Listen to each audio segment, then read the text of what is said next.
Hello everyone, आज के video में मैं डिस्कस करने वाली हूँ एसएससी सीजीएल 2024 के जो मेंस के एग्जाम्स हुए थे उसका 18 जनवरी का जीके जीएस का क्वेश्चंस विद एक्स्ट्रा फैक्ट्स।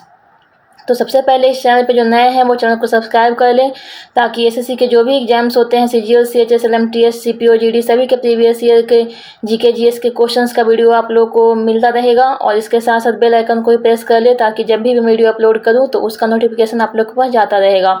तो इस वीडियो के पीडीएफ के लिए डिस्क्रिप्शन में दिए गए टेलीग्राम चैनल के लिंक को जरूर ज्वाइन करें जहाँ से आप पीडीएफ को रिवाइज कर पाएंगे। और वीडियो कंप्लीट देखने के बाद वीडियो को लाइक ज़रूर करें और कमेंट सेक्शन में अपना फीडबैक ज़रूर लिखें। तो चलिए वीडियो को शुरू करते हैं। तो first question is question number 1, what was the status of the agriculture sector in India before the green revolution. हरित क्रांति से पहले भारत में कृषि क्षेत्र की क्या स्थिति थी। राइट आंसर हो जाएगा option number 1, use of old technology and the absence of required infrastructure. यानी टेक्नोलॉजी जो यूज किया जाता था वो ओल्ड होता था एग्रीकल्चर में, और जितना इंफ्रास्ट्रक्चर का नीड होता था वो भी उन्हें नहीं मिल पाता था फार्मर लोग को। अब हम लोग जो ग्रीन रिवॉल्यूशन के पहले का एग्रीकल्चर सेक्टर था इंडिया का, उसे किस तरह से करेक्टराइज किया गया है उसे देख लेते हैं। तो ग्रीन रेवोल्यूशन के पहले क्या था, लो प्रोडक्टिविटी था, मानसून पे डिपेंड रहते थे कि फार्मर्स लोग, या फिर फूड का भी शॉर्टेज होता था और कभी कभी फेमाइन का भी कंडीशन आता था, यानी भूखमरी का भी कंडीशन देखा जाता था। उसके बाद हाई पॉपुलेशन डिपेंडेंसी था, यानी कि मैक्सिमम लोग एग्रीकल्चर पे ही डिपेंड करते थे। उसके बाद है लिमिटेड इन्वेस्टमेंट, लैंड फ्रेगमेंटेशन, यानी लैंड भी छोटे छोटे होते थे और जो प्रैक्टिसेस हुआ करता था वो भी ट्रेडिशनल था, और जो इरिगेशन का सिस्टम था वो भी लिमिटेड था। तो इस तरह से ग्रीन रेवोल्यूशन के पहले ये सभी इस तरह से एग्रीकल्चर सेक्टर है इंडिया का उसे करेक्टराइज किया गया है। और ग्रीन रिवॉल्यूशन के पहले जो फूड प्रोडक्शन होता था वो भी इनसफिशिएंट था। जो भी ग्रोइंग पॉपुलेशन था इंडिया का उसके लिए फूड प्रोडक्शन क्या था, इनसफिशिएंट था। इसीलिए क्या होता था, कभी कभी फेमाइन भी आता रहता था, यानी भुखमरी का भी सामना करना पड़ता था। और क्या जो भी पॉपुलेशन था इंडिया का वो फूड के इंपोर्ट पे डिपेंड करते थे, यानी दूसरे कंट्री से फूड को इंपोर्ट करना पड़ता था, ऐसी भी ज़रूरत पड़ जाती थी। तो इस तरह से जो ग्रीन रिवॉल्यूशन है वो स्टार्ट कब हुआ, तो ये इंडिया में और पूरे वर्ल्ड में 1960 में स्टार्ट हुआ। और इसका इनिशियल फेज स्टार्ट हुआ ग्रीन रिवॉल्यूशन का मैक्सिको में, किसके द्वारा, नॉर्मन बोरलॉग के द्वारा। तो नॉर्मन बोरलॉग को फादर ऑफ ग्रीन रिवॉल्यूशन बोला जाता है ग्लोबली, और एम.एस. स्वामीनाथन को बोला जाता है father of green revolution in India. चलते हैं नेक्स्ट क्वेश्चन पे, question number 2, What is the name of the ion with a charge of -1? -1 के चार्ज वाले आयन का नाम क्या है। राइट आंसर हो जाएगा ऑप्शन नंबर 3 अनायन। तो अनायन होता क्या है, तो ऐसे आयन जिसमें क्या होता है, इलेक्ट्रॉन ज़्यादा होता है प्रोटॉन के कंपेरिजन में। यानी सपोज ये प्रोटॉन है और इलेक्ट्रॉन है, तो इलेक्ट्रॉन क्या होगा, ज़्यादा होगा, प्रोटॉन कम होगा। तो प्रोटॉन पे क्योंकि पॉजिटिव चार्ज होता है और इलेक्ट्रॉन पे नेगेटिव चार्ज होता है, तो क्या होगा, जब इलेक्ट्रॉन ज़्यादा होगा तो कैसा चार्ज आएगा, नेगेटिव चार्ज आएगा। इसलिए एनायन में क्या होता है, नेगेटिवली चार्ज होता है, क्योंकि इसमें इलेक्ट्रॉन ज़्यादा होते हैं प्रोटॉन के कंपेरिजन में। तो इसमें कैसा हो जाता है, नेट नेगेटिव चार्ज आता है और इसे बोला जाता है अनायन। और इसमें इस अनायन को रिप्रेजेंट करते हैं नेगेटिव चार्ज के थ्रू। अब इसका एग्जाम्पल क्या क्या है, तो क्लोराइड हो जाएगा जिसपे -1 चार्ज होता है, iodide -1, hydroxide OH-, and sulphate SO4 2- और एक्सेट्रा। तो उसके बाद है कटायन। कटायन क्या होता है, तो ये पॉजिटिवली चार्ज आयन होता है। तो इसमें क्या होगा कि इलेक्ट्रॉन और प्रोटॉन है, तो ये क्या पॉजिटिवली चार्ज होता है, इसका मतलब हो गया कि इसमें प्रोटॉन ज़्यादा होगा और इलेक्ट्रॉन कम होगा। तो ये आयन बनते कैसे हैं, तो ये जब एटम है जो इलेक्ट्रॉन को लूज करता है तो क्या होगा, इलेक्ट्रॉन को जब लूज करेगा तो इलेक्ट्रॉन कम हो जाएगा और प्रोटॉन ज़्यादा हो जाएगा। तो सपोज कोई एटम है, इसके पास 2 इलेक्ट्रॉन है और 2 प्रोटॉन है, तो अगर ये एक इलेक्ट्रॉन को लूज कर देगा तो क्या हो जाएगा, 1 इलेक्ट्रॉन 2 प्रोटॉन हो जाएगा। तो यहाँ पे देख रहे हैं कि क्या है, इलेक्ट्रॉन 1 है और प्रोटॉन 2 है, तो इस पे कैसा जो नेट चार्ज आएगा वो कैसा आएगा, पॉजिटिव चार्ज आएगा। इसलिए कटायन क्या होता है, पॉजिटिवली चार्ज होता है, क्योंकि ये बनता है कैसे, जब इलेक्ट्रॉन लूज करता है एटम तब इसका फॉर्मेशन होता है कटायन का। इसका एग्जाम्पल क्या क्या होगा, तो sodium Na+, potassium K+, calcium Ca2+, तो ये सभी क्या है, कैसे हो जाएंगे, कटायन के एग्जाम्पल्स हो जाएंगे। उसके बाद है ऑप्शन में दिया गया था क्या क्या, मोनोवैलेंट आयन, और यहाँ पे दिया हुआ है ऑप्शन में मोनोवैलेंट आयन और पॉलीवैलेंट आयन। तो अब हम लोग इसके बारे में देख लेते हैं। तो मोनोवैलेंट आयन क्या होता है, तो वैसा आयन जिसमें सिंगल पॉजिटिव चार्ज होगा या फिर नेगेटिव चार्ज होगा।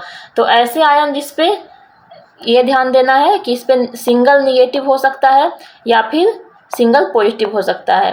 तो एक से सिर्फ सिंगल पॉजिटिव या फिर नेगेटिव चार्ज होगा किसी आयन पे, तो उसे बोलते हैं मोनोवैलेंट आयन। मोनो का मतलब ही है सिंगल, तो ये हो जाता है मोनोवैलेंट आयन। इसका एग्जांपल है sodium Na+, chloride Cl-, potassium K+, etcetera.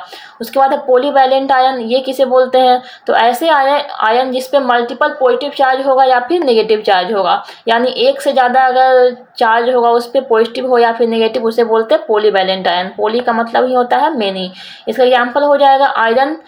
यहाँ पे देख सकते हैं आयरन का दो तरह का चार्ज होता है इस पे, Fe3+, Fe2+। कॉपर का भी दो तरह का होता है, Cu2+ और Cu+। क्रोमियम का भी दो है, क्रोमियम 3+ और क्रोमियम 2+, एक्सेट्रा। तो ऐसे आयन को बोलते हैं पॉलीवैलेंट आयन। नेक्स्ट क्वेश्चन है question number 3, who mentioned ecosystem as the basic unit in ecology in 1956। किसने 1956 में पारिस्थितिकी तंत्र को पारिस्थितिकी में मूल इकाई के रूप में उल्लेख किया था। राइट आंसर हो जाएगा ऑप्शन नंबर 1, फ्रांसिस इवांस ने। तो इकोसिस्टम होता क्या है, तो इकोसिस्टम एक कम्युनिटी होता है जिसमें लिविंग ऑर्गेनिजम्स उसके फिजिकल इन्वायरमेंट के साथ इंटरेक्ट करते हैं और रहते हैं, उस कम्युनिटी को बोलते हैं इकोसिस्टम। और इकोसिस्टम क्या हो सकता है, नेचुरल भी हो सकता है, आर्टिफिशियल भी हो सकता है, ये लैंड पे भी हो सकता है और वाटर में भी हो सकता है। अब कंपोनेंट क्या होते हैं इकोसिस्टम के, तो बायोटिक फैक्टर में हो जाता है लिविंग ऑर्गेनिजम्स, जैसे कि प्लांट है, एनिमल्स है, माइक्रोब्स है, ये सभी बायोटिक फैक्टर हो जाते हैं इकोसिस्टम के। और एक होता है एबायोटिक फैक्टर्स, जिसमें नॉन लिविंग फिजिकल कंडीशंस होते हैं, जैसे कि रॉक्स है, टेम्परेचर है, ह्यूमिडिटी है, ये सभी एबायोटिक फैक्टर हो जाते हैं। अब जो इकोलॉजी है ये क्या होता है, तो इकोसिस्टम के स्टडी को क्या बोलते हैं, इकोलॉजी बोलते हैं। यानी कि लिविंग ऑर्गेनिजम्स उसके फिजिकल इन्वायरमेंट जो है उसके चारों तरफ उसका जो कम्युनिटी है वो किस तरह से इंटरेक्ट करता है, यानी लिविंग ऑर्गेनिजम्स और इन्वायरमेंट दोनों किस तरह से इंटरेक्ट करते हैं, उसके स्टडी को कहते हैं इकोलॉजी। तो सर आर्थर टैंसले ने क्वाइंड इकोसिस्टम के वर्ड को क्वाइन किया था, इकोसिस्टम वर्ड को दिया था 1935 में, और अर्नेस्ट हैकेल ने इकोलॉजी वर्ड को डिफाइन किया था, जहाँ पे स्टडी किया जाता है relationship between organisms and their environment. उसके बाद 1956 में फ्रांसिस सी इवांस ने मेंशन किया इकोसिस्टम को बेसिक यूनिट इन इकोलॉजी, यानी कि फ्रांसिस सी इवांस ने बताया कि इकोसिस्टम जो होता है वो बेसिक यूनिट होता है इकोलॉजी का। इसके बारे में उन्होंने फ्रांसिस सी इवान ने एक एसे लिखा, बुक लिखा, किस नाम से, तो ecosystem as the basic unit in ecology, इस नाम से उन्होंने एक बुक लिखा था, इसके बारे में उसमें बताया था। नेक्स्ट क्वेश्चन है question number 4, in which of the following cases did the Supreme Court direct that the parliament can not take away or abridge any of the fundamental rights for the implementation of directive principles. निम्नलिखित में से किस मामले में supreme court ने निर्देश दिया कि संसद निर्देशक सिद्धांतों के कार्यान्वयन के लिए किसी भी मौलिक अधिकार को छीन या फिर कम नहीं कर सकती है। राइट आंसर हो जाएगा ऑप्शन नंबर 3, गोलकनाथ केस 1967। तो अब हम लोग इंडिया के जितने भी इम्पोर्टेंट केसेस हैं उसके बारे में देख लेते हैं। तो सबसे पहले है शंकरी प्रसाद वर्सेस यूनियन ऑफ इंडिया 1951। तो यहाँ पे जितने भी केसेस हैं उसके बारे में मैं ब्रीफ में बताऊंगी, यानी ज़्यादा एक्सप्लेन नहीं करूंगी क्योंकि बहुत सारे केसेस हैं। तो शंकरी प्रसाद वर्सेस यूनियन ऑफ इंडिया जो है ये इसने इस्टेब्लिश किया इस प्रिंसिपल को कि पार्लियामेंट है जो अमेंड कर सकती है कॉन्स्टिट्यूशन को और फंडामेंटल राइट्स को भी अमेंड कर सकती है अंडर आर्टिकल 368। तो शंकरी प्रसाद वर्सेस यूनियन ऑफ इंडिया में ये बोला गया, ये बताया गया। उसके बाद आया बेरूबरी यूनियन केस 1960 में। इसमें कुछ जो इंडिया का टेरिटरी था उसे ट्रांसफ़र करने की बात की गई पाकिस्तान को, इसके बारे में बताया गया यहाँ पे। और इसमें एक्सप्लोर किया गया कि पार्लियामेंट का पावर क्या हो सकता है इस मैटर पे, टेरिटोरियल जो मैटर है ट्रांसफ़र करने का, उसमें पार्लियामेंट का पावर क्या हो सकता है इस चीज़ को डील करने के लिए, उसके बारे में भी यहाँ पे बताया गया। उसके बाद आया Golaknath versus state of Punjab 1967 में। इसमें क्या बताया गया, तो इस केस में ये बताया गया कि इस केस में सुप्रीम कोर्ट ने इनिशियली क्या कर दिया, पार्लियामेंट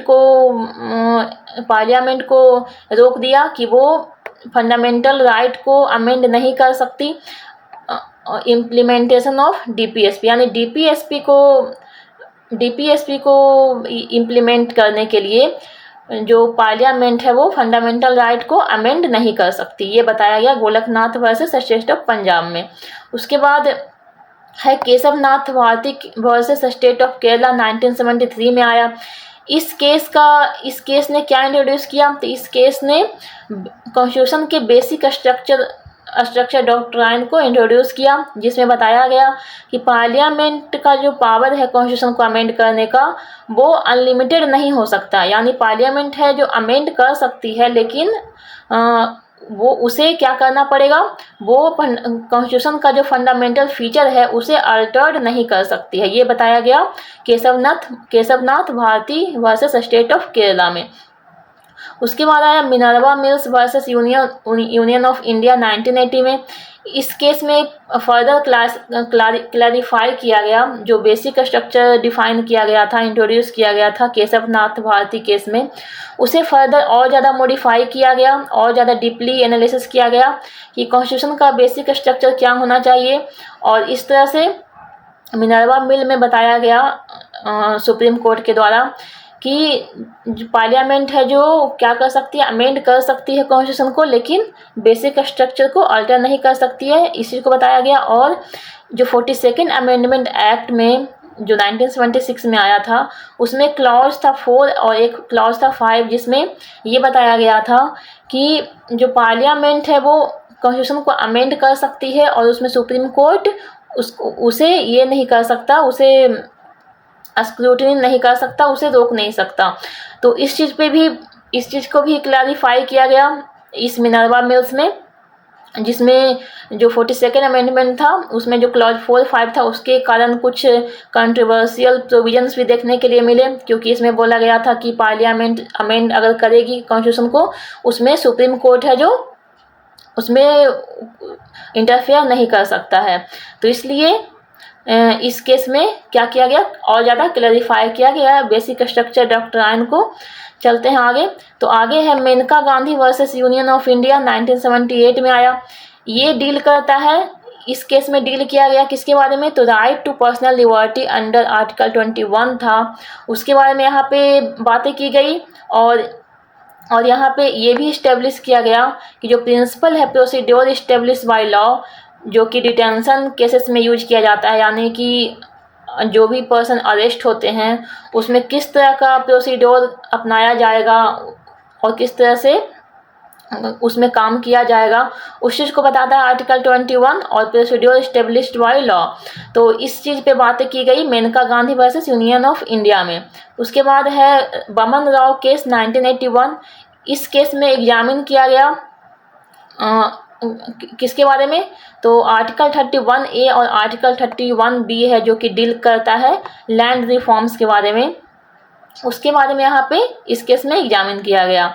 उसके बाद है इंदिरा साहनी केस और मंडल कमीशन केस भी बोलते हैं, 1992 में आया। इस केस का लैंडमार्क क्या था, तो इसमें ओबीसी का जो अदर बैकवर्ड क्लासेस है उसके बारे में रिजर्वेशन क्या होना चाहिए, इस पे बातें की गई। और यहाँ पे जो ओबीसी है उसे 27% रिजर्वेशन देने की बात की गई, और इसमें इंट्रोड्यूस किया गया एक कॉन्सेप्ट को जो कि है क्रीमी लेयर, यानी ओबीसी के अंदर जो वेल्दियर पीपल होंगे, जो रिच लोग होंगे, उन्हें ये जो रिजर्वेशन था 27% का, उससे निकाल दिया जाएगा, हटा दिया जाएगा, एक्सक्लूड कर दिया जाएगा फ्रॉम द रिजर्वेशन बेनिफिट। तो इस चीज़ के बारे में बात की गई किसमें, इंदिरा साहनी केस, जिसमें रिजर्वेशन की बात की गई ओबीसी के बारे में। उसके बाद है Vishakha versus state of Rajasthan, जो कि आया 1997 में। इसमें एड्रेस किया गया इस केस के थ्रू कि सेक्सुअल हैरेसमेंट जो होता है वर्क प्लेसेस पे, उस चीज़ को रोकने के लिए ये केस लाया गया और इसमें एक विशाखा गाइडलाइंस भी जारी किया गया जिसमें सेक्सुअल हैरेसमेंट जो होता है उसे प्रिवेंट करने की बात की गई। इसके बाद आया आर कोएल्हो केस 2007 में। इसमें डील किया गया 9th schedule of the constitution है उसके बारे में कि उसका जो डॉक्ट्राइन ऑफ बेसिक स्ट्रक्चर वो क्या होना चाहिए। उसके बाद आया Shreya single versus union of India 2015 में। ये केस क्या फोकस करता है, किस चीज़ पे? तो ये केस फोकस करता है freedom of speech and expression पे, जो कि इंफॉर्मेशन टेक्नोलॉजी एक्ट जो 2000 आया था उसमें वायलेट हो रहा था। और इस जो एक्ट इंफॉर्मेशन टेक्नोलॉजी एक्ट जो 2000 आया था उसमें जो आर्टिकल है 19 का क्लॉज ए का सब क्लॉज ए, उस आर्टिकल का वायलेशन हो रहा था, इसलिए ये केस लाया गया जो कि फोकस था freedom of speech and expression पे। और लास्ट है Puttaswamy versus union of India 2017 में आया। ये केस रिकॉग्नाइज करती है right of to privacy as a fundamental right होना चाहिए आर्टिकल 21 के तहत। तो ये थे केसेस, इंपॉर्टेंट केसेस थे ये। नेक्स्ट क्वेश्चन है question number 5। Mathura was the second capital of dash dynasty. Mathura dash वंश की दूसरी राजधानी थी। राइट आंसर ऑप्शन नंबर 4 किसकी थी? कुषाण डायनेस्टी की।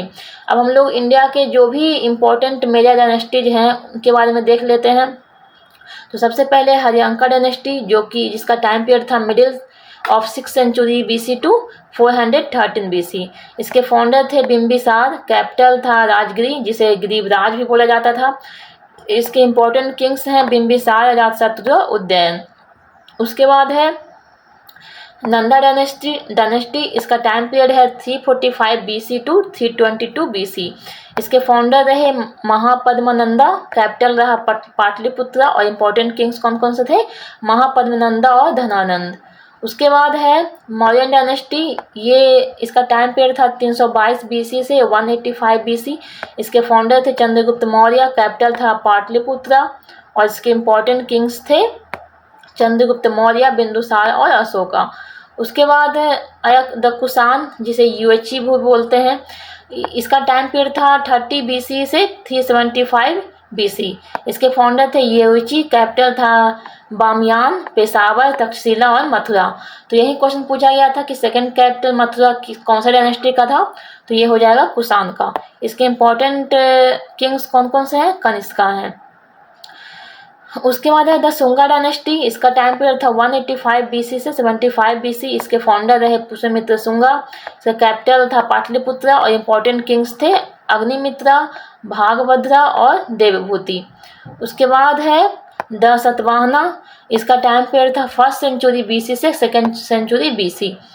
इसके फाउंडर रहे सिमुका, कैपिटल रहा प्रतिस्थाना और अमरावती। और इसके इम्पोर्टेंट किंग्स रहे गौतमपुत्र, सतकर्णी।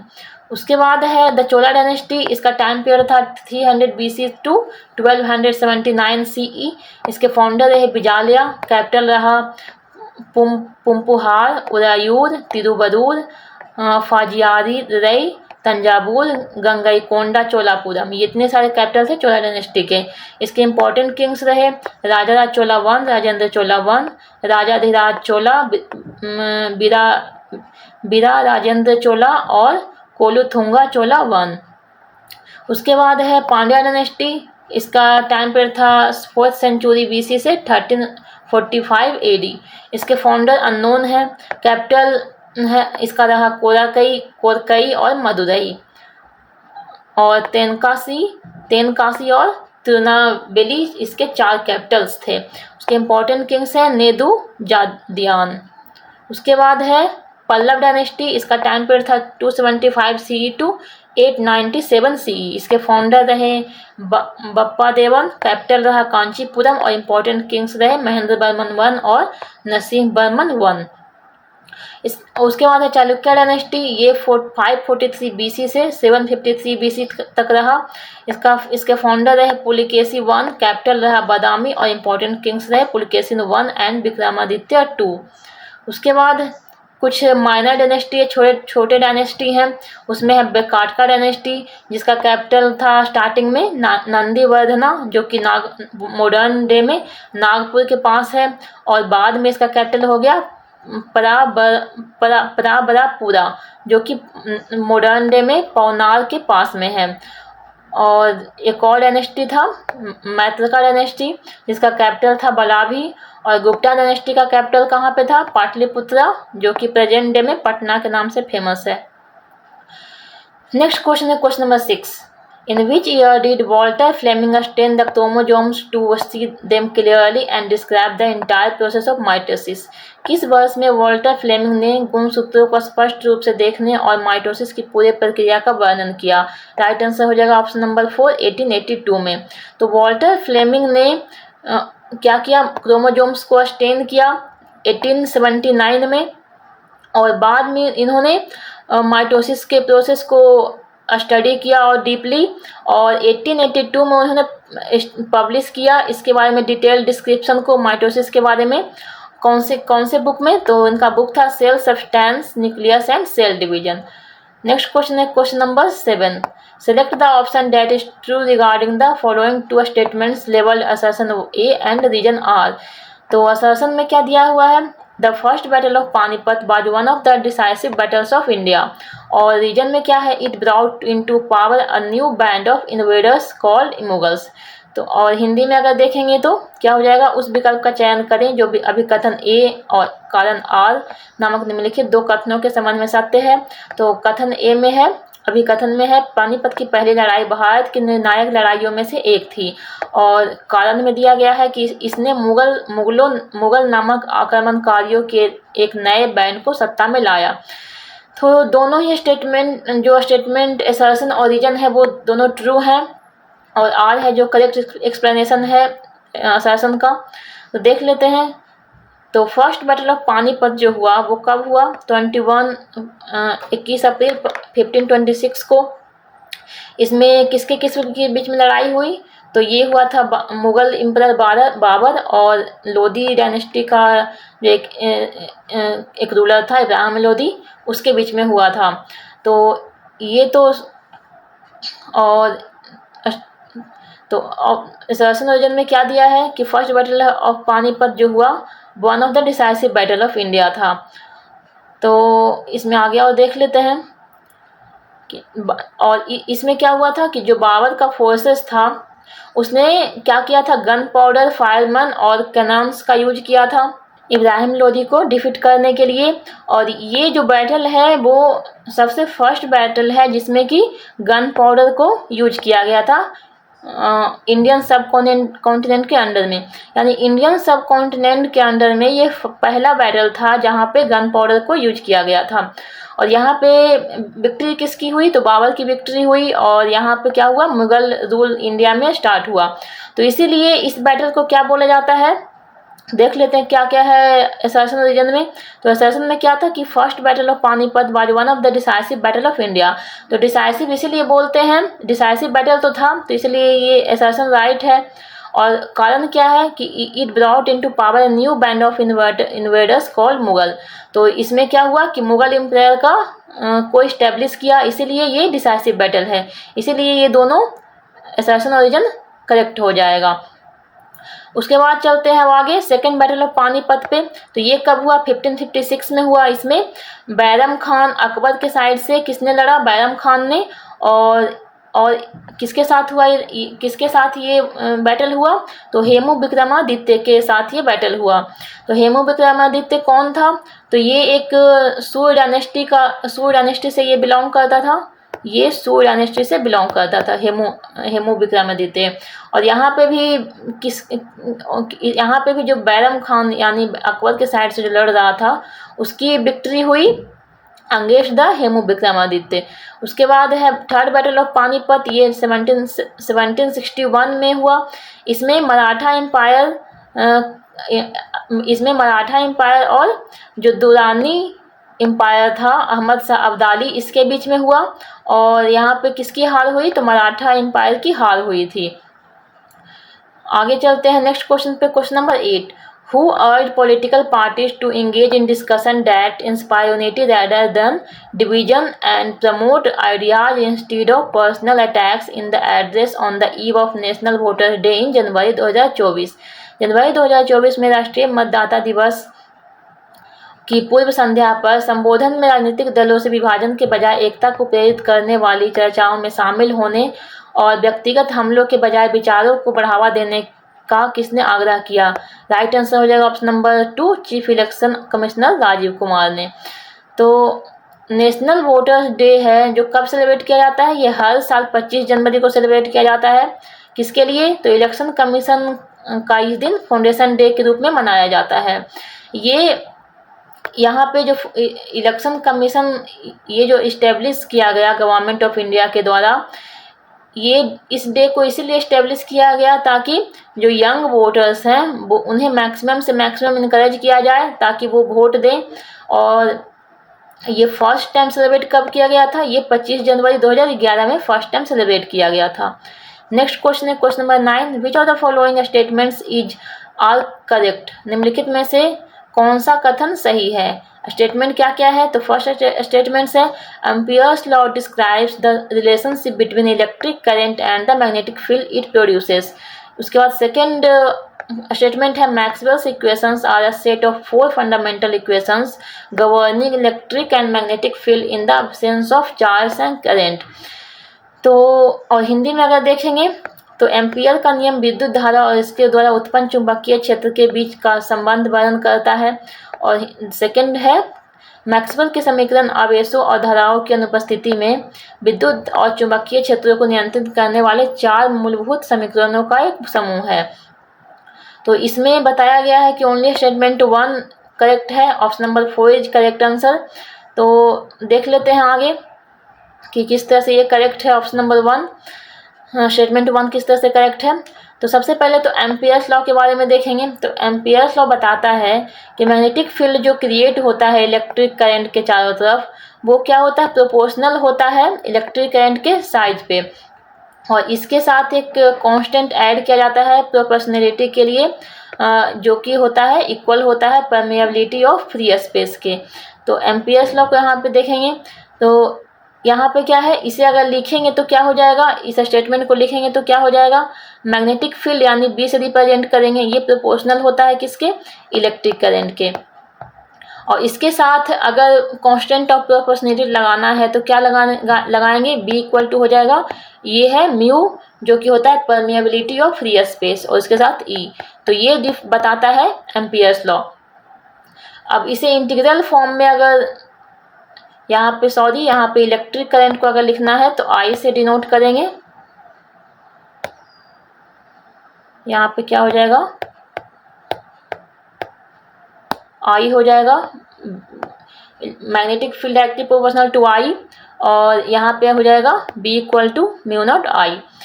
तो यहाँ पे देख सकते हैं कि एम्पियर्स लॉ में क्या दिया गया है, एक करंट कैरिंग वायर दिया गया है यहाँ पे इस तरह से, और इसमें आई करंट फ्लो हो रहा है और इसके चारों तरफ मैग्नेटिक फील्ड बी प्रोड्यूस हो रहा है। तो इसे अगर इंटीग्रल फॉर्म में लिखेंगे तो हो जाएगा बी डॉट डी एल। तो एल है किस लिए, तो छोटे छोटे लेंथ का जो होता है, छोटे छोटे लेंथ के लिए मैग्नेटिक फील्ड को फाइंड किया जाता है, उसी को जैसे कि ये वायर है तो इसके एक छोटे से यूनिट के लिए निकाला जाएगा पहले मैग्नेटिक फील्ड, उसके बाद फिर और भी आगे छोटे छोटे जो यूनिट में डिवाइड होंगे, लेंथ का जो डिवीजन होगा उसको अगर एक साथ क्या करेंगे, मिलाएंगे तो हो जाएगा इंटीग्रल फॉर्म। तो इसीलिए इंटीग्रल फॉर्म में रिप्रेजेंट किस तरह से किया जाता है, तो B dot D L equal to mu naught I. तो ये हो गया इंटीग्रल फॉर्म में। और डिफरेंशियल फॉर्म में अगर निकालना हो तो ये जो ट्रायंगल है डाउनवर्ड डायरेक्शन में उसे बोला जाता है कर्ल। तो ये हो जाएगा into B magnetic field equal to mu naught J. तो म्यू नॉट तो परमेबिलिटी ऑफ फ्री स्पेस है और बी मैग्नेटिक फील्ड, और ये जो ट्रायंगल टाइप का स्ट्रक्चर बना हुआ है वो क्या होता है, कर्ल होता है, जो रिप्रेजेंट करता है कि मैग्नेटिक फील्ड है जो सर्कुलर वे में किस तरह से प्रोड्यूस होगा। और ये जे है जो दिखाता है करंट डेंसिटी को। तो इस तरह से इंटीग्रल फॉर्म हो गया और डिफरेंशियल फॉर्म हो गया ये का एम्पियर्स लॉ का। उसके बाद यहाँ पे दिया गया है एक राइट हैंड थंब रूल। तो ये किस लिए यूज किया जाता है, तो थंब को अगर यहाँ पे ये जो राइट हैंड थंब रूल है वो किस लिए यूज किया जाता है, तो इसका यूज ये होता है कि अगर इलेक्ट्रिक करंट का डायरेक्शन हम लोगों को पता होगा तो उससे हम लोग क्या कर सकते हैं, मैग्नेटिक फील्ड जो प्रोड्यूस हो रहा है उसके चारों तरफ उसका डायरेक्शन हम लोग पता कर सकते हैं। तो ये किस तरह से होता है, तो थंब को पॉइंट करना है किसके डायरेक्शन में, इलेक्ट्रिक करंट के डायरेक्शन में। तो ये थंब का डायरेक्शन है इलेक्ट्रिक करंट के डायरेक्शन में। उसके बाद क्या होगा, जो 4 फिंगर्स है 4 फिंगर्स के डायरेक्शन में क्या होता है, नॉर्थ डायरेक्शन होता है और उसके अपोजिट साउथ। तो यहाँ पे देख सकते हैं कि यहाँ पे जो एग्जांपल दिया गया है तो इलेक्ट्रिक करंट का डायरेक्शन क्या है, अपर डायरेक्शन में है, यानी थंब अपर डायरेक्शन में होगा। इस तरह से हो गया। अब इस तरह से अगर हैंड को हम लोग फोल्ड करेंगे, घुमाएंगे, तो क्या होगा, 4 फिंगर इस साइड आएगा इस डायरेक्शन में, तो इधर नॉर्थ हो जाएगा और इसके अपोजिट साउथ हो जाएगा। तो ये होगा मैग्नेटिक फील्ड का डायरेक्शन। तो इस तरह से राइट हैंड थंब रूल का यूज किया जाता है मैग्नेटिक फील्ड के डायरेक्शन को पता करने के लिए, बाय यूजिंग इलेक्ट्रिक फील्ड के डायरेक्शन, इलेक्ट्रिक करंट के डायरेक्शन के यूज करते हुए। तो ये था एम्पियर्स रूल। तो अब हम लोग फर्स्ट स्टेटमेंट को देखेंगे। तो फर्स्ट स्टेटमेंट में क्या बोला गया था, इसमें बोला गया था कि मैक्सवेल्स का जो इक्वेशंस होता है, फर्स्ट ये है एम्पियर्स लॉ। इसमें बताया गया था कि एम्पियर्स लॉ जो होता है वो डिस्क्राइब करता है relationship between electric current and magnetic field. तो ये राइट हो जाएगा क्योंकि इसी के बारे में हम लोगों ने अभी पढ़ा एम्पियर्स लॉ में। अब हम लोग देखेंगे मैक्सवेल्स इक्वेशन के बारे में। तो मैक्सवेल इक्वेशन में क्या है, तो मैक्सवेल्स इक्वेशन में 4 इक्वेशंस का सेट होता है जो कि इलेक्ट्रोमैग्नेटिज्म के बारे में बताता है और इसमें डिस्क्राइब किया जाता है इस इक्वेशन के द्वारा relationship between electric and magnetic fields. इसमें 4 कौन कौन से इक्वेशन होते हैं, तो 4 होते हैं। पहला है Gauss law of electricity, second है Gauss law of magnetism, third है फैराडेस लॉ ऑफ इंडक्शन और फोर्थ है Ampere's law of Maxwell's law. और ये चारों इक्वेशन को इस तरह से रिप्रेजेंट किया जाता है। तो गॉस लॉ है ये इलेक्ट्रिसिटी के लिए, तो यहाँ पे ज़्यादा डिटेल में हम लोग नहीं देखेंगे, बस ऊपर देख लेते हैं कि गॉस लॉ में क्या है। ये गॉस लॉ में इलेक्ट्रिसिटी ई है तो इलेक्ट्रिसिटी के लिए, और ये एरिया है, ए फॉर एरिया। तो यहाँ पे एरिया के थ्रू इलेक्ट्रिक फील्ड को यहाँ पे निकाला जाता है गॉस लॉ में। उसके बाद बी है तो मैग्नेटिक फील्ड हो जाएगा इसमें, तो ये है गॉस लॉ फॉर मैग्नेटिज्म। उसके बाद है एम्पियर्स लॉ, ये है बी। एम्पियर्स लॉ में हम लोगों ने अभी पहले देखा कि मैग्नेटिक फील्ड को किसके थ्रू, लेंथ के थ्रू निकाला जा रहा था, तो ये होता है एम्पियर्स लॉ। और ये है फैराडेस लॉ जिसमें इलेक्ट्रिक करंट को एक लेंथ के थ्रू निकाला जाता है। तो ये 4 इक्वेशंस दिए गए हैं मैक्सवेल्स के। अब जो स्टेटमेंट दिया गया था सेकेंड मैक्सवेल के बारे में, वो क्या दिया गया था, ये दिया गया था कि मैक्सवेल्स का इक्वेशन जो होता है वो सेट होता है 4 फंडामेंटल इक्वेशंस का, ये सही है। उसके बाद बताया कि ये किसके बारे में बताता है, इलेक्ट्रिक और मैग्नेटिक फील्ड के बारे में बताता है, ये भी करेक्ट है। लेकिन यहाँ पे क्या लिखा कि absence of charge and currents, तो ये रॉन्ग हो जाएगा क्योंकि जो मैग्नेटिक फील्ड और इलेक्ट्रिक फील्ड के बारे में अगर बताएगा तो वहाँ पे चार्ज और करंट तो होने ही चाहिए, इसीलिए यहाँ पे ये स्टेटमेंट रॉन्ग हो जाएगा। आई होप कि आप लोगों को दोनों इक्वेशन समझ में आया होगा। चलते हैं नेक्स्ट क्वेश्चन पे। Question number 10, identify the naturally occurring aluminium oxide mineral that usually forms hexagonal barrel shaped prism. स्वाभाविक रूप से होने वाले एल्युमिनियम ऑक्साइड खनिज की पहचान करें जो आमतौर पर हेक्सागोनल बैरल के आकार के प्रिज्म बनाता है। तो राइट आंसर हो जाएगा ऑप्शन नंबर 1 कोरोंडम। तो जो कोरोंडम होता है उसे दूसरे नाम जो कि अल्फा एल्युमिनियम ऑक्साइड है उसके नाम से भी जाना जाता है ये। और ये एक क्रिस्टलाइन फॉर्म में पाया जाता है, एल्युमिनियम ऑक्साइड के क्रिस्टलाइन फॉर्म में, जिसका फार्मूला होता है Al2O3 होता है, एल्युमिनियम ऑक्साइड का फार्मूला होता है। और ये इसका फॉर्म्स कैसा होता है, तो ये हेक्सागोनल बैरल शेप्ड प्रिज्म की तरह होता है इसका फॉर्म। और ये अपने हार्डनेस के लिए जाना जाता है। तो ये डायमंड के बाद सबसे ज़्यादा हार्ड ये कोरोंडम ही होता है, जो कि एल्युमिनियम ऑक्साइड का एक क्रिस्टलाइन फॉर्म होता है। इसके बाद और भी एल्युमिनियम कंटेनिंग मिनरल्स हैं, जैसे कि बॉक्साइट है, गिब्साइट है, बोहेमाइट है, डायस्पोर है, ये सभी भी एल्युमिनियम कंटेनिंग मिनरल्स हैं। तो बॉक्साइट क्या होता है, ये एक सेडिमेंट्री रॉक होता है जो कि ओर होता है एल्युमिनियम का, और ये मिक्सचर होता है एल्युमिनियम मिनरल्स, जैसे कि इसमें गिब्साइट भी पाए जाते हैं, इसके अंदर बोहेमाइट भी और डायस्पोर भी, तो ये सभी के मिक्सचर से बनता है बॉक्साइट। अब जो गिब्साइट है ये एक हाइड्रेटेड फॉर्म होता है एल्युमिनियम ऑक्साइड का, इसका फार्मूला होता है AlOH3। उसके बाद है बोहेमाइट, ये भी हाइड्रेटेड फॉर्म होता है एल्युमिनियम ऑक्साइड का, जिसका फार्मूला होता है LOOH ब्रैकेट में। उसके बाद डायस्पोर, ये भी हाइड्रेटेड फॉर्म होता है एल्युमिनियम ऑक्साइड का, और इसका भी फार्मूला होता है AlO और OH ब्रैकेट के अंदर। तो ये बोहेमाइट और डायस्पोर दोनों का फार्मूला सेम ही है, लेकिन इसके कुछ कुछ फीचर डिफरेंट होते होंगे। चलते हैं नेक्स्ट क्वेश्चन नंबर 11 पे। In December 1991 which act was amended to bring public enterprises under the purview of the Board for Industrial and Financial Reconstruction BIFR as part of the country's economic reforms program। दिसंबर 1991 में देश के आर्थिक सुधार कार्यक्रम के हिस्से के रूप में सार्वजनिक उद्यमों को औद्योगिक और वित्तीय पुनर्निर्माण बोर्ड BIFR के दायरे में लाने के लिए किस अधिनियम में संशोधन किया गया था? राइट आंसर हो जाएगा option number 4, sick industrial companies act. तो दिसंबर 1991 में sick industrial companies special provision act SICA लाया गया, इसे अमेंड किया गया।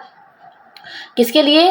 तो इस सिक इंडस्ट्रियल कंपनीज एक्ट को अमेंड किया गया ताकि जो BIFR है, board for industrial and financial reconstruction, उसके अंडर में जो भी पब्लिक इंटरप्राइजेज है वो इसके अंडर काम कर सके। उसके बाद ये जो अमेंडमेंट है, ये एक इम्पॉर्टेंट अमेंडमेंट है इंडिया के इकोनॉमिक रिफॉर्म्स प्रोग्राम के लिए। और इसका एम था क्या? तो इसका एम था जो सिक इंडस्ट्रीज है उसे रिहेबिलिटेट करना और उसे रिवाइव करना कंट्री के अंडर में। अब जो सिक कंपनी है वो होता क्या है? तो वैसे कंपनीज जो कि हर फाइनेंशियल ईयर लगातार 5 साल के लिए हर फाइनेंशियल ईयर में उनके नेट वर्थ से ज़्यादा उनका जो लॉस है वो ज़्यादा एक्युमुलेट हो जाता है, वैसे कंपनी को कहते हैं सिक कंपनी। यानी कि हर एक फाइनेंशियल ईयर में कंटिन्यू 5 इयर्स तक के लिए अगर क्या होता है, जितना उन्होंने इन्वेस्ट किया उससे ज़्यादा उन्हें लॉस हो रहा है, उस वैसे कंपनी को बोलते हैं सिक कंपनीज। तो इस अमेंडमेंट का ऑब्जेक्टिव क्या था? तो ऑब्जेक्टिव ये था कि वैसे सिक कंपनीज को डिटेक्ट करना और एड्रेस करना जिसमें कि जो भी वायबल कंपनीज होंगे, यानी जो ऐसे सिक कंपनीज जिसे कि सपोर्ट करने में उसमें प्रोग्रेस देखा जा सकता है, वैसे कंपनी को रिवाइव करना। और ऐसे कंपनीज जो कि अनवायबल है, यानी कि उसे सपोर्ट करने पे भी वो उसमें प्रोग्रेस नहीं देखा जा सकता है, उसे क्लोज करना, ये इस अमेंडमेंट का ऑब्जेक्टिव था। उसके बाद BIFR क्या है? तो board for industrial and financial reconstruction, ये इस्टेब्लिश किया गया था जो सिक कंपनी है उसे देखने के लिए, रिहेबिलिटेट करने के लिए, और उसके अंदर जो भी फाइनेंशियल रिकंस्ट्रक्शन उसे करने के लिए, मैनेजमेंट चेंज को देखने के लिए, और एसेट रीस्ट्रक्चरिंग को देखने के लिए, मैनेज करने के लिए BIFR को इस्टेब्लिश किया गया। उसके बाद है AAIFR, appellate authority for industrial and financial reconstruction. तो ये जो अथॉरिटी है, ये जो एपिलेट अथॉरिटी है वो क्या करता है? वो BIFR का जो डिसीजन होता है उससे रिलेटेड जो भी अपील्स होते हैं उसे सुनने का काम AAIFR का होता है। चलते हैं नेक्स्ट क्वेश्चन पे, question number 12। Which of the following sentences is are true? कौन सा सेंटेंस है जो सही है? तो देखेंगे, फर्स्ट सेंटेंस दिया गया है कि all isoclines are expansion paths but all expansion paths are not isoclines. Second है short run production functions involve adjusting all inputs including fixed inputs like land और capital to affect output. Third है stock resources are the resources which are not used in one period of production but can be stored for a later period. तो देख लेते हैं अब हिंदी में क्या है, इसके बारे में देखेंगे। तो फर्स्ट में दिया गया है सभी समद्विबाहु विस्तार पथ हैं लेकिन सभी विस्तार पथ समद्विबाहु नहीं हैं। सेकंड है अल्पकालिक उत्पाद कार्यों में उत्पादन को प्रभावित करने के लिए भूमि या पूंजी जैसे निश्चित इनपुट सहित सभी इनपुट को समायोजित करना शामिल है। थर्ड है स्टॉक संसाधन वे संसाधन हैं जिनका उपयोग उत्पादन की एक अवधि में नहीं किया जाता है लेकिन बाद की अवधि के लिए संग्रहित किया जा सकता है। तो जो इसका राइट आंसर है वो है ऑप्शन नंबर, सेंटेंस कौन सा, option number 1 is right answer. Sentence only जो 3 है वो करेक्ट है।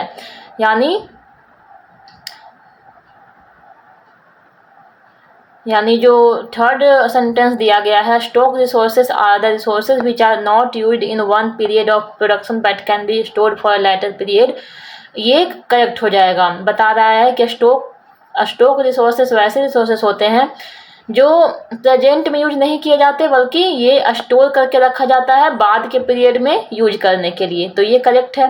बाकी हम लोग तीनों सेंटेंस के बारे में थोड़ा थोड़ा देख लेते हैं ब्रीफ में।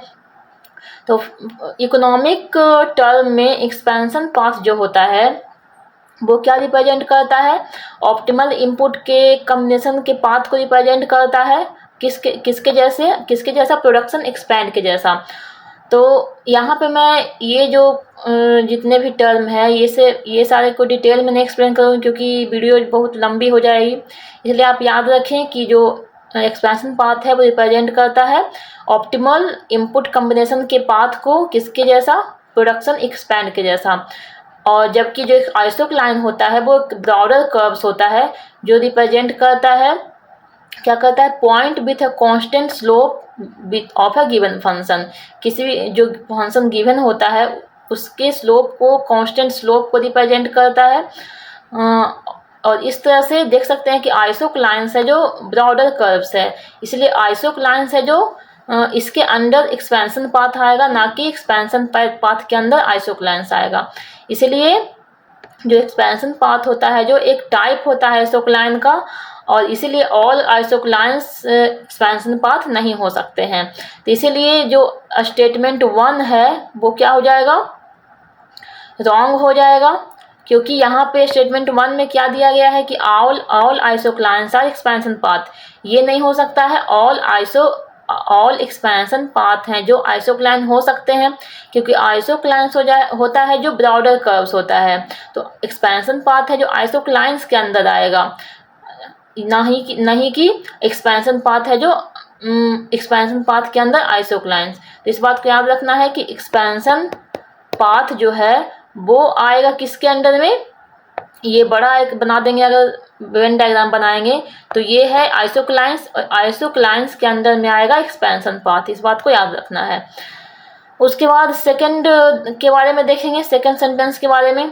तो सेकंड में क्या बोला गया है कि शॉर्ट रन प्रोडक्शन फंक्शन जो होता है वो डिस्क्राइब करता है कि अगर किसी आउटपुट को, अगर आउटपुट पे इम्पैक्ट डालना है तो उसमें अगर एक सिंगल इनपुट में अगर बदलाव करते हैं बाकी सभी इनपुट को कांस्टेंट रखते हुए, यानी कि अगर किसी प्रोडक्ट को हम लोग बना रहे हैं तो उसमें बहुत सारे इनपुट को यूज करना पड़ेगा, तो उसमें क्या करना है कि सभी एक इनपुट को चेंज करना है, बाकी सभी इनपुट को कांस्टेंट रखना है।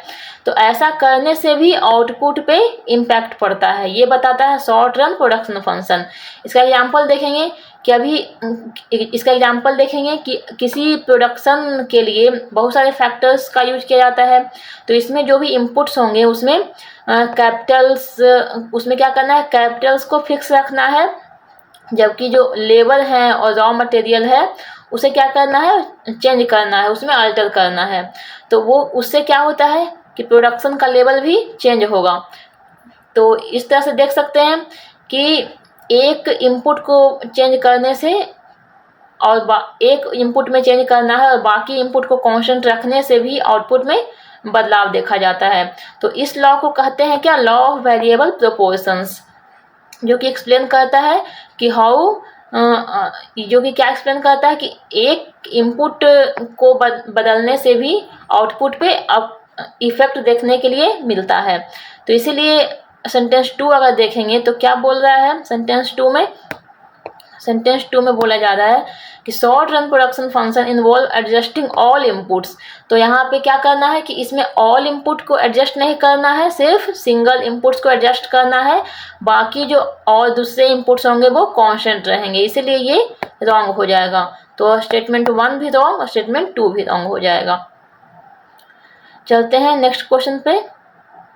Question number 13, which of the following constitutional amendments act made the president bound by the advice of the council of ministers headed by the prime minister. निम्नलिखित में से किस संवैधानिक संशोधन अधिनियम ने राष्ट्रपति को प्रधानमंत्री की अध्यक्षता वाली मंत्रिपरिषद की सलाह से बाध्य किया है? राइट आंसर है option number 2, 42nd amendment act. तो 42nd अमेंडमेंट एक्ट में बताया गया है कि प्रेसिडेंट है जो काउंसिल ऑफ मिनिस्टर्स, जिसमें प्राइम मिनिस्टर रहते हैं, उनके एडवाइस से ही काम कर सकते हैं। तो 42nd अमेंडमेंट एक्ट 1976 में क्या क्या बदलाव लाया गया?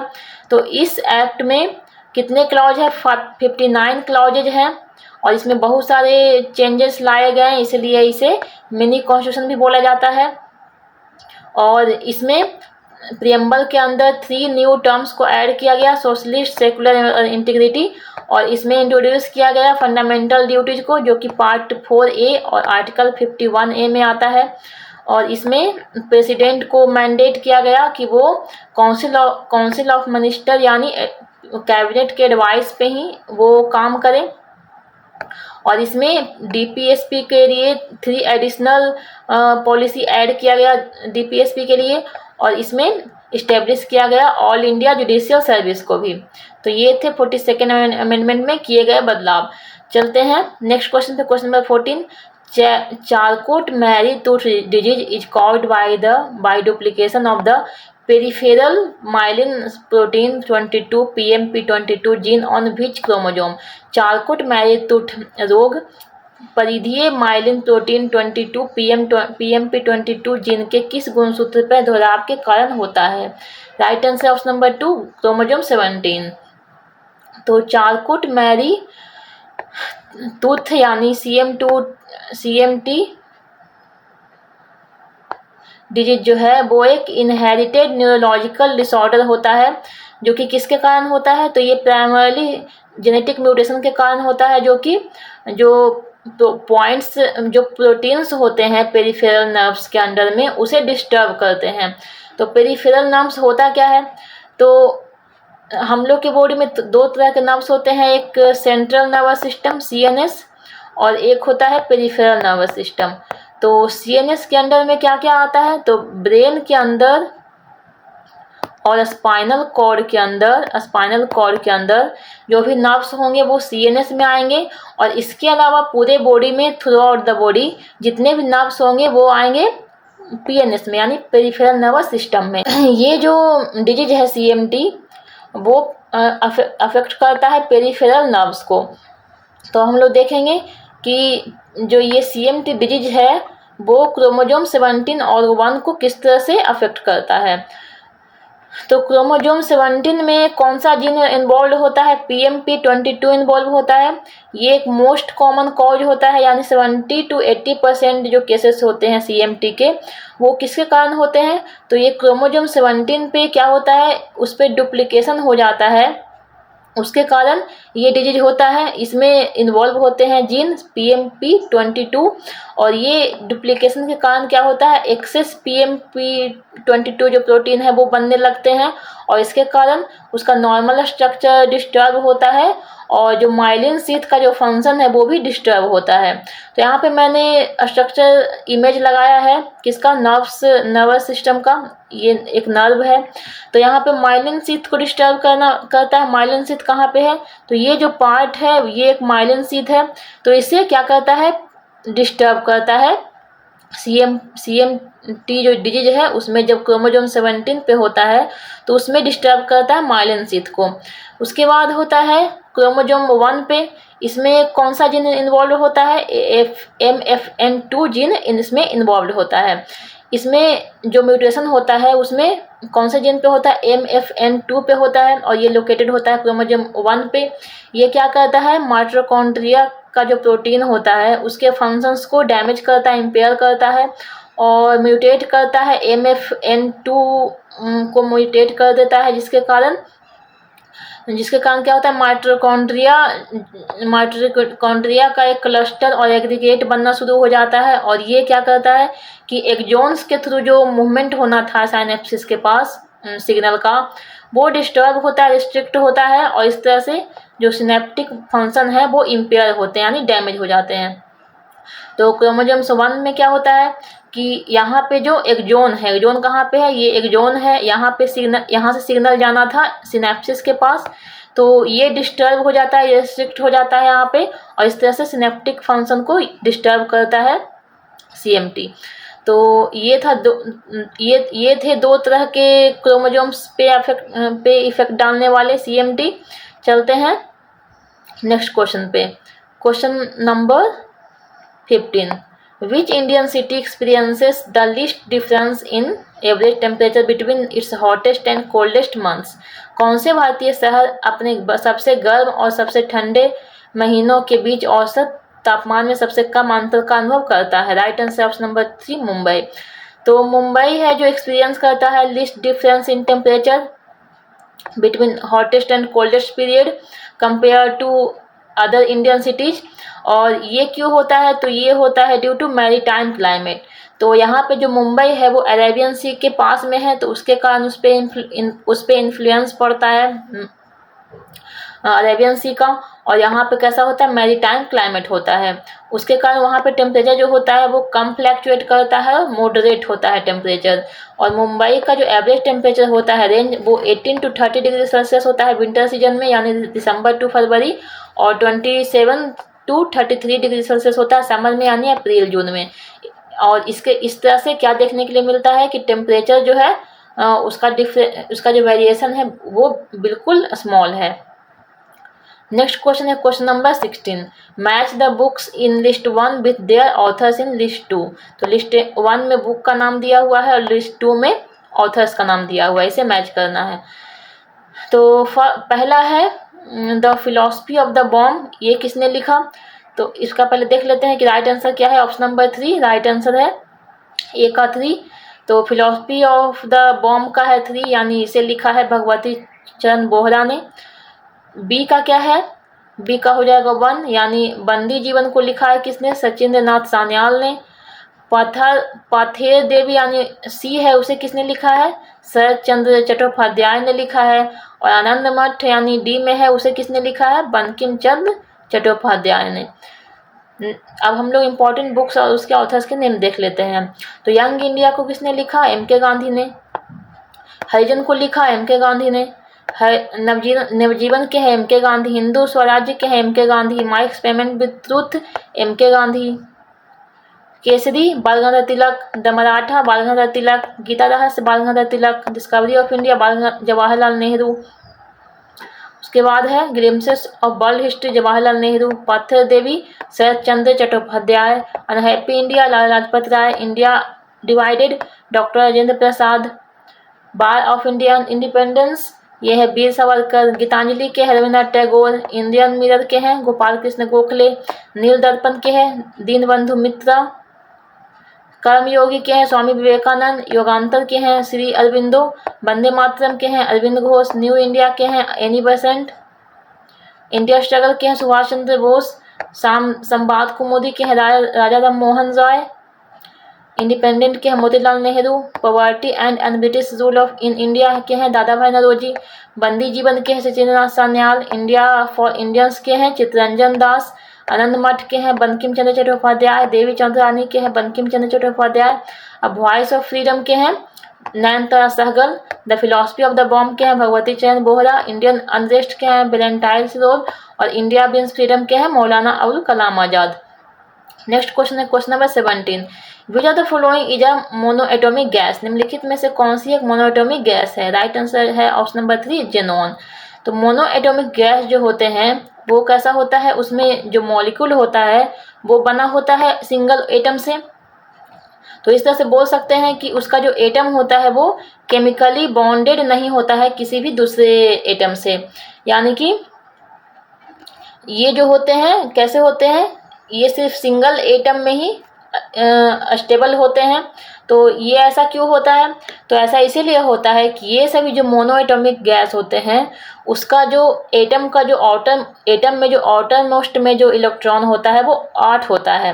तो 8 होने पे क्या होगा कि उसका जो आउटर मोस्ट ऑर्बिट में ऑक्टेट रूल कंप्लीट हो गया, और ऑक्टेट रूल कंप्लीट होने पे एटम कैसे हो जाते हैं? स्टेबल हो जाते हैं। तो जब स्टेबल होगा तो उसे किसी से रिएक्ट करने की ज़रूरत ही नहीं है, बॉन्डिंग करने की ज़रूरत ही नहीं है, क्योंकि बॉन्डिंग जब भी कोई एटम करता है तो वो स्टेबल होने के लिए ही करता है।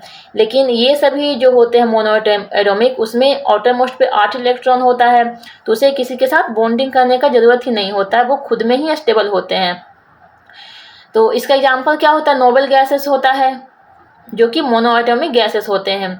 तो पीरियोडिक टेबल में जो 18 ग्रुप का जो एलिमेंट्स होता है वो सारा नोबल गैस में आता है। तो इसमें कौन कौन सा है? तो हीलियम है जिसका एटॉमिक नंबर 2 होता है, नियॉन जिसका एटॉमिक नंबर 10 है, आर्गन जिसका एटॉमिक नंबर 18 है, क्रिप्टन जिसका एटॉमिक नंबर 36 है, जेनॉन जिसका एटॉमिक नंबर 54 है, रेडॉन जिसका एटॉमिक नंबर 86 है। ये सभी मोनोएटॉमिक में आते हैं, जिसे नोबल गैस कहा जाता है। Next question है question number 18. The rotating columns of air that occur over water bodies and are generally less severe than land tornadoes are known as. वायु के घूर्णन स्तंभ जो जल निकायों पर होते हैं और आमतौर पर भूमि मंडल की तुलना में कम गंभीर होते हैं, उन्हें किस रूप में जाना जाता है? राइट आंसर उसे बोला जाता है वाटर स्पॉट्स। तो यहाँ देख सकते हैं कि वाटर स्पॉट्स जो होता है वो एक तरह का टोर्नेडो जैसा ही होता है, जो कि वाटर बॉडीज में फॉर्म होता है, वाटर बॉडीज के ऊपर फॉर्म होता है। ये कहाँ पे होता है? ये ओशंस में, लार्ज लेक्स में, ये सभी वाटर बॉडीज में बनता है, और ये जनरली लेस इंटेंस और शॉर्टर लिव्ड होता है लैंड बेस्ड टोर्नेडो होते हैं उसके कंपेरिजन में। और ये कब तक, कितने टाइम तक रहता है? तो ये 5 से 10 मिनट के लिए रहता है। और लेकिन कुछ वाटर स्पॉट्स जो होते हैं वो टोर्नेडिक वाटर स्पॉट्स कहलाते हैं, क्योंकि वो स्ट्रॉन्ग होते हैं टोर्नेडोज के जैसा, और कुछ जो होते हैं वो वीकर होते हैं और लेस डिस्ट्रक्टिव होते हैं। तो ये देख सकते हैं, ये वाटर स्पॉट्स है इमेज में। नेक्स्ट क्वेश्चन है question number 19. Select the most appropriate answer from the options given below regarding census 2011. जनगणना 2011 के संबंध में नीचे दिए गए विकल्पों में से सबसे उपयुक्त उत्तर का चयन कीजिए। तो स्टेटमेंट 1 में क्या दिया गया है कि the population of India had increased by more than 181 million during the decade 2001 से 2011. उसके बाद स्टेटमेंट 2 में है the percentage decadal growth during 2001 to 2011 has registered the sharpest decline since independence. Hindi में अगर देखेंगे तो कथन 1 में है 2001 से 2011 के दशक के दौरान भारत की जनसंख्या में 181 मिलियन से अधिक की वृद्धि हुई, और कथन 2 में है कि 2001 से 2011 के दौरान दशकीय वृद्धि के प्रतिशत में आज़ादी के बाद से सबसे तेज गिरावट दर्ज की गई।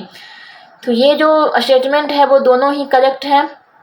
2001 से 2011 तक में जो पॉपुलेशन है वो इंक्रीज हुआ 181 मिलियन, और लेकिन जो डिकेडल ग्रोथ था परसेंटेज वो इंडिपेंडेंस के बाद डिक्लाइन हुआ है। तो ये दोनों ही स्टेटमेंट करेक्ट हैं। अब हम लोग देख लेते हैं। तो 2001 से 2011 के बीच में पॉपुलेशन कितना इंक्रीज हुआ? 181 मिलियन। और ये लेकिन जो इंडिया का डिकेडल पॉपुलेशन ग्रोथ रेट था, यानी 10 साल के बीच में जो पॉपुलेशन का ग्रोथ रेट था परसेंटेज में, उसमें शार्पेस्ट डिक्लाइन देखने के लिए मिला। और ये कितना डिक्लाइन हुआ? तो ये डिक्लाइन हुआ 3.9 परसेंटेज पॉइंट। यानी पहले कितना था? 1991 से 2001 में कितना ग्रोथ रेट था? 21.54%। लेकिन बाद में 2001 से 2011 में कितना हो गया? 17.64%। तो देख सकते हैं कि यहाँ पे 3.90 परसेंटेज क्या हो गया? डिक्लाइन हुआ है। उसके बाद जो मेल पॉपुलेशन है वो इंक्रीज हुआ 90.97 मिलियन, और इसका ग्रोथ रेट था 17.7%। और फीमेल पॉपुलेशन इंक्रीज हुआ 90.99 मिलियन, और इसका ग्रोथ रेट था 18.3%। उसके बाद जो 6 मोस्ट पॉपुलस स्टेट्स थे उसमें कौन कौन सा है? उत्तर प्रदेश, महाराष्ट्र, बिहार, वेस्ट बंगाल, आंध्र प्रदेश और मध्य प्रदेश। इसमें भी डिक्लाइन देखने के लिए मिला। 1991 से 2001 के कंपेरिजन में इसमें भी डिक्लाइन देखने के लिए मिला पॉपुलेशन में। उसका जो ग्रोथ रेट है पॉपुलेशन का उसमें डिक्लाइन देखने के लिए मिला।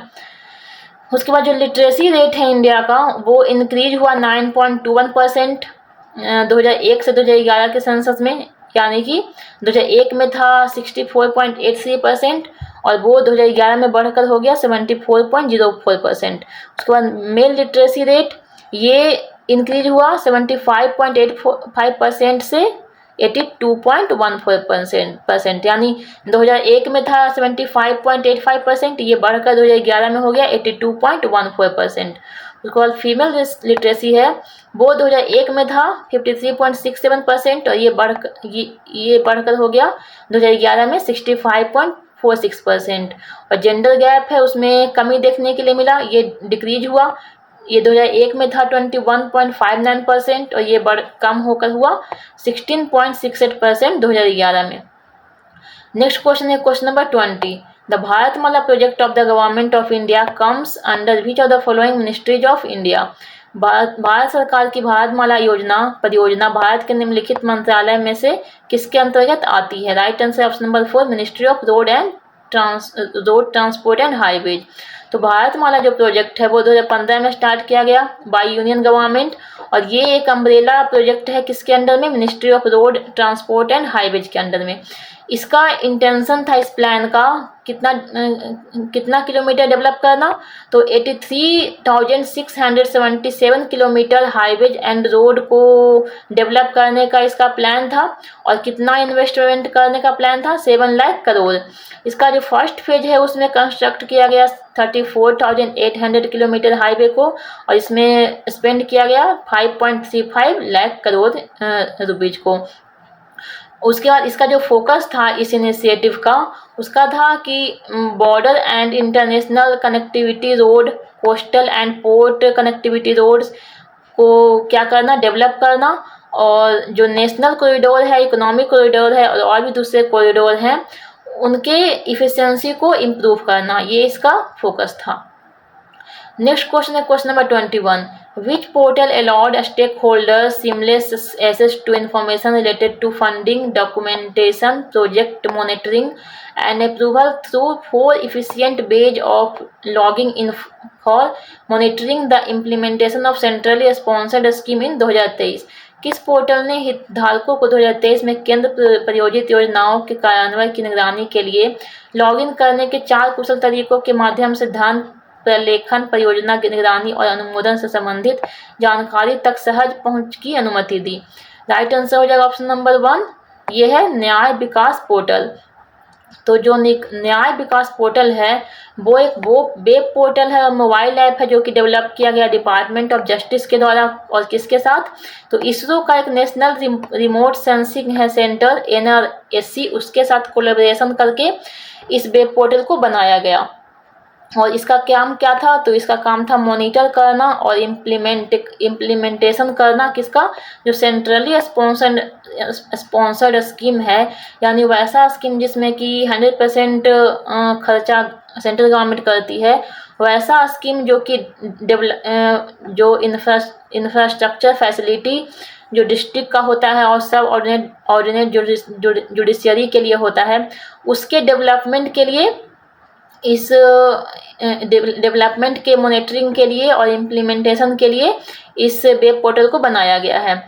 और ये सर्व करता है किसके जैसा? तो ये एक प्लेटफॉर्म है जो सर्व करता है किसके लिए? तो ये प्रोग्रेस और जो कंप्लीशन है इंफ्रास्ट्रक्चर प्रोजेक्ट का, जैसे कि कोर्ट हॉल, रेजिडेंशियल यूनिट्स और भी अदर जो फंडेड जो फैसिलिटीज हैं जिसके लिए फंड प्रोवाइड किया गया है, वैसे प्रोग्रेस को ट्रैक करना और उसे चेक करते रहना इस न्याय विकास पोर्टल का काम है।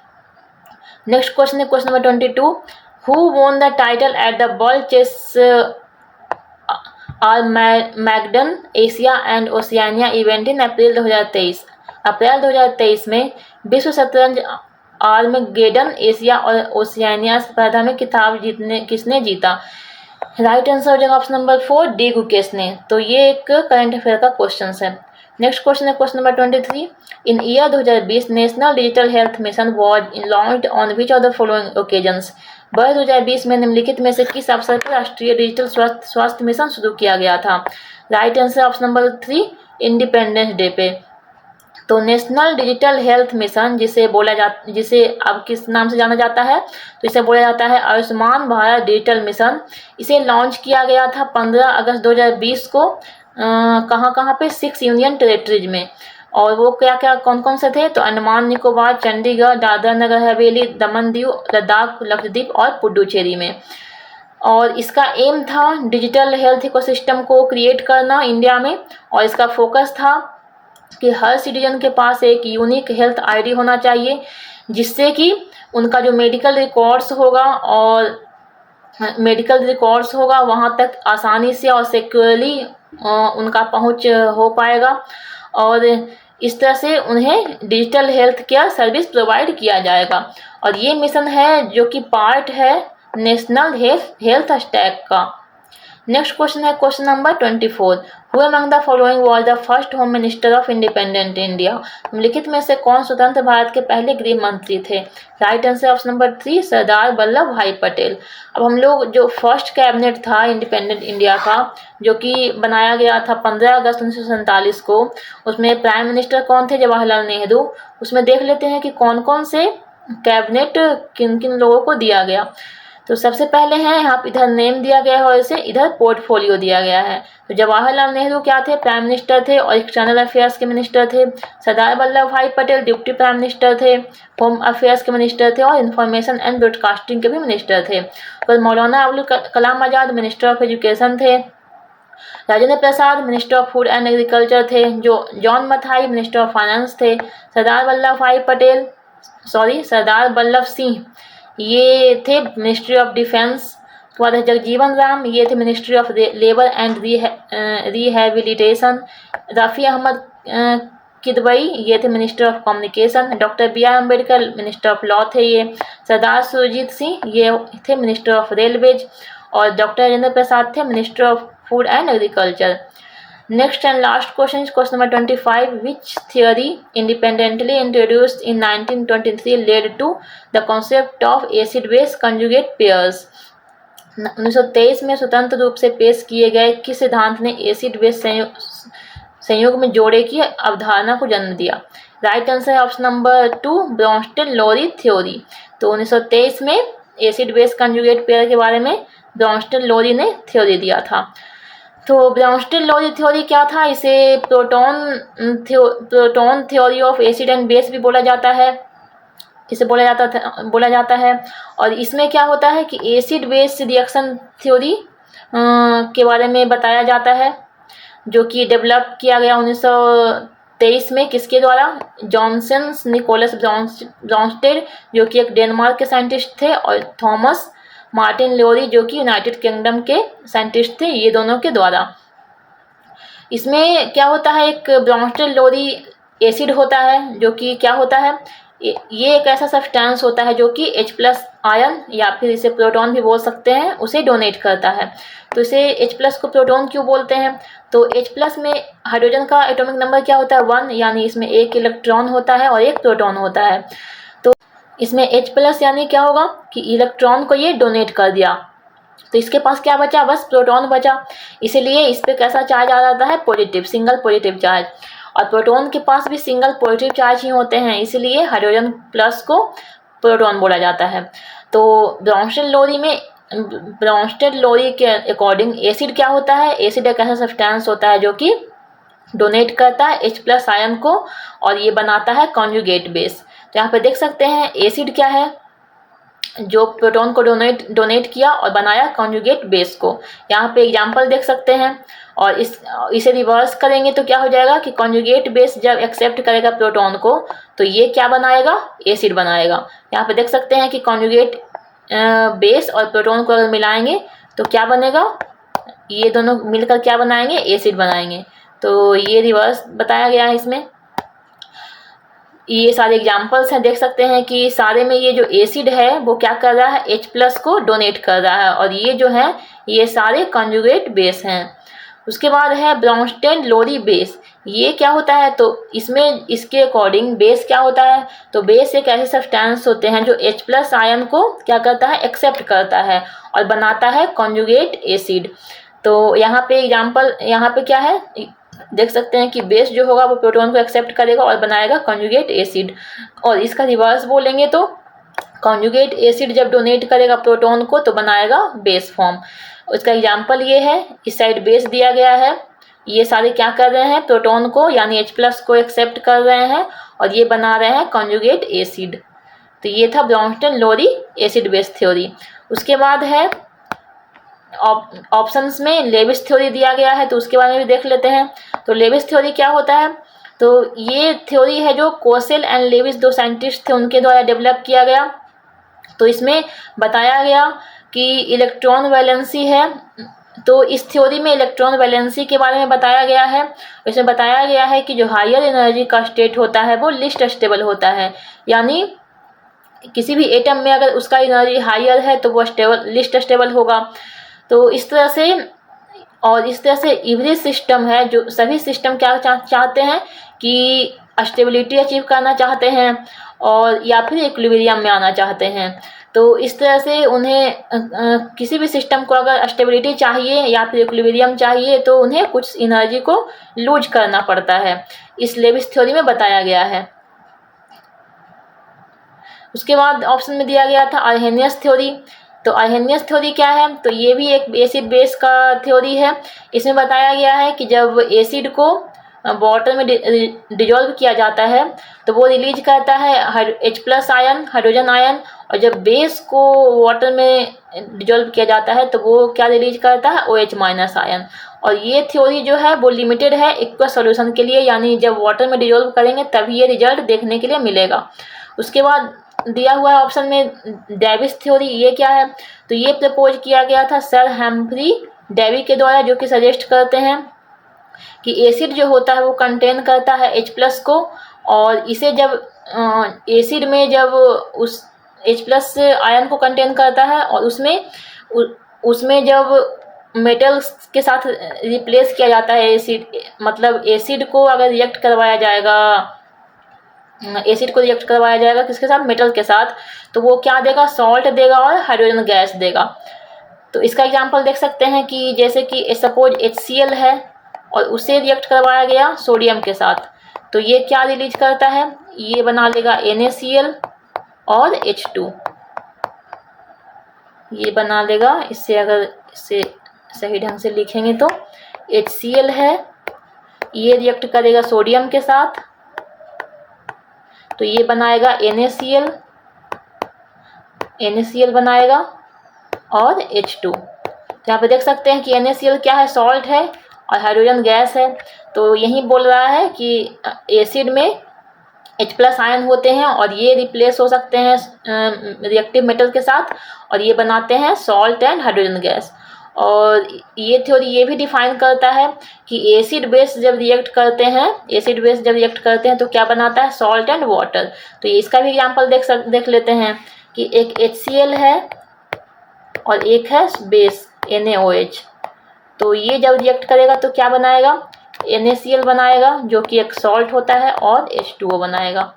तो इस तरह से जो डेविस थ्योरी है ये एक्सप्लेन करता है एसिड बेस रिएक्ट करने पे सॉल्ट एंड वाटर बनाते हैं और एसिड और मेटल के साथ रिएक्शन करवाएंगे तो salt and hydrogen gas release करेंगे।